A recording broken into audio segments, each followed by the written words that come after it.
চলো তোমাদের সাথে একবার শেয়ার করে নিই।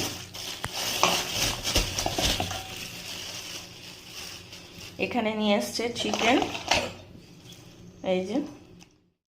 হ্যালো বন্ধুরা, কেমন আছো তোমরা? আশা করি সবাই তোমরা ভালো আছো। আজকে কি কি রান্না হবে, কি কি রান্না করবো, চলো তোমাদের সাথে শেয়ার করি। বাজার করে নিয়ে আসলো, চলো তোমাদের সাথে একবার শেয়ার করে নিই।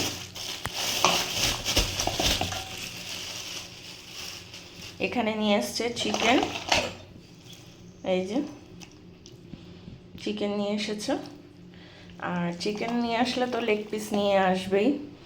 আর একটা ভালো জিনিস হবে আজকে, হাতের মধ্যে ঢুকে গেল সবের রক্তগুলো। চিকেন কিভাবে করব তোমাদের সাথে আজকে শেয়ার করব।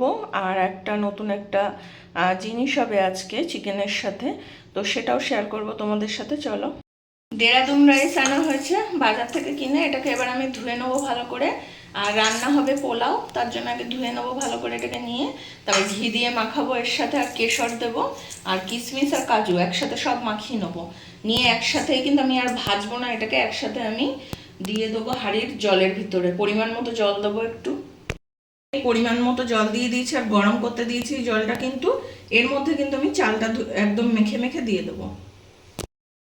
এবার এর মধ্যে আমি গোটা গরম মশলা দিয়ে দেবো, দুটো দারচিনি দিয়ে দিলাম, আর কটা এলাচ দেবো এর ভিতরে। আমি একটু ধুয়ে নিয়ে দিলাম,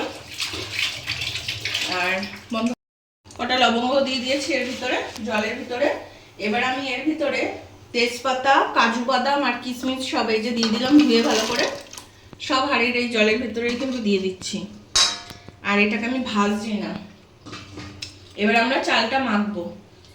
আমি কিন্তু কেশরটা একসাথে দিয়ে দিচ্ছি এর ভিতরে, চালের ভিতরে দিয়ে দেবো। আজকে একটু তাড়াহুড়ো আছে আর বেলা হয়ে গেছে, ওই জন্য দেরি করা যাবে না। ঘি দিয়ে দিলাম আমি এর ভিতরে। এবার ঘিটা একটু বেশি লাগে পোলাওতে, ঘি দিয়ে দিলাম পুরো এখানে। এবার এর মধ্যে কিন্তু আমি একটু আমুল দুধ দিয়ে দেবো। কেউ কেউ দেয়, আবার কেউ কেউ দেয় না, কিন্তু আমুল দুধটা আমি কিন্তু দিচ্ছি। এই যে দিয়ে দিলাম, টেস্টের জন্য কিন্তু এটা ভালো হয় টেস্টটা। ফুটে গেছে একদম। এবার কিন্তু আমি চালটা দিয়ে দেবো এর ভিতরে, কিন্তু হাত দিয়ে ভালো করে মাখতে হবে কেশরের সাথে। কেশরের কালারটাও যাতে এর ভিতরে চলে আসে, তার জন্যে চালটা কিন্তু ঘি দিয়ে, কেশর দিয়ে আর আমুল দুধ দিয়ে ভালো করে মেখে নিচ্ছি। ওদিকে কিন্তু আমাদের জল ফুটে গেছে, ওই জলের মধ্যে কিন্তু দিয়ে দেবো। পরিমাণ মতো জল দিয়েছি, এই জলে কিন্তু হয়ে যাবে ফুটে। চালগুলো সব এই জলের ভিতরে দিয়ে দিলাম।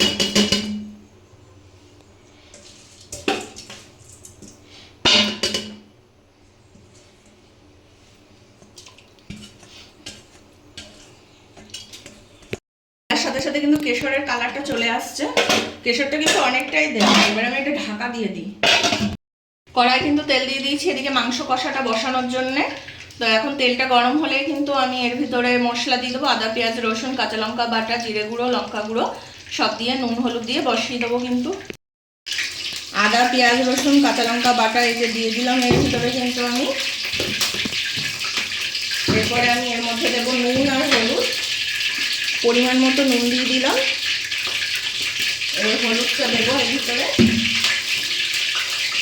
আজকে মেখে একসাথে বসিয়ে দেবো। বেলা হয়ে গেছে, এখন প্রায় 2টো বাজতে যায়। আজকে লেট হয়ে গেল একদম রান্না করতে করতে। ঘুম থেকে উঠতেও লেট হয়ে গেছে, আজকে রান্না করতেও লেট হয়ে গেছে। এই জিরে গুঁড়ো সব দিয়ে দিলাম এর ভিতরে। এবার দেবো লঙ্কা গুঁড়ো, কাঁচা লঙ্কা দিয়েছি অনেকটাই, কিন্তু লঙ্কা গুঁড়ো না দিলে কালারটা আসবে না। এই লঙ্কা গুঁড়ো দিয়ে দিলাম। এবার এটাকে আমি মেখে ফেলবো। আমি হাতটা দিয়ে কিন্তু মাখাচ্ছি, এটা আর হাত দিচ্ছি না, যেহেতু লঙ্কার গুঁড়ো দেওয়া হয়ে গেছে হাত জ্বালা করতে পারে, ওই জন্য আমি হাতা দিয়ে এটাকে ভালো করে মেখে নিচ্ছি। আর ওদিকে কিন্তু তেলও গরম হয়ে গেছে, তেলে ছেড়ে দেবো। তেলের মধ্যে কিন্তু মাংসটা দিয়ে দিচ্ছি এবার অল্প অল্প করে। একসাথে ঢেলে দিলে না হট করে তেলটা উঠছে পড়তো, ওই জন্য কিন্তু আমি এইভাবে দিচ্ছি। এবার গামলা দিয়ে দেবো, ওই গামলাটা কেটে এর মধ্যে এবার দিয়ে দেবো। এবার কষাচ্ছি, কিন্তু আমি মাংসটাকে ভালো করে কষিয়ে নিতে হবে এবার, আর ঢাকা দিয়ে দিয়ে কষাবো যাতে তাড়াতাড়ি হয়ে যায়।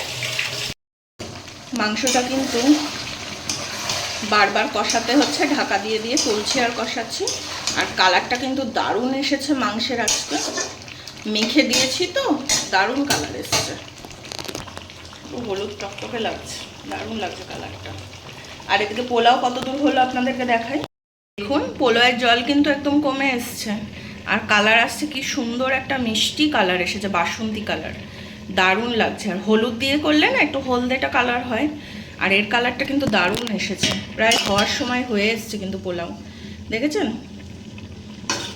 একটু একটু শক্ত আছে। আর এই পরিমাণ জলই দিতে হবে, যাতে এই পরিমাণ জলেই হয়ে যায়। কেউ কেউ আছে চিনি দেন, চিনি দিলে দেবেন। আর যারা চিনি না খেতে চান, পোলাও একটু মিষ্টি মিষ্টি খেতে হয়, আর ভালোও লাগে খেতে কিন্তু মিষ্টি মিষ্টি পোলাও। আর যারা দেবেন না, যাদের ভালো না লাগে, এমনি তো আমল দুধ দেয়, একটু মিষ্টত্ব ভাব হবেই, আর কিশমিশ কাজু দেয়া আছে, ভালোই লাগবে খেতে। মাংস কষাতে কষাতে কিন্তু জল বেরিয়ে গেছে, দেখতে পাচ্ছেন। আর এইভাবেই কষিয়ে যেতে হবে, এই জলেই কিন্তু মাংস সিদ্ধ হয়ে যাবে। আর জল দেবো না কিন্তু, এটাতে একদম কষাই হবে আজকে রান্নাটা পুরো।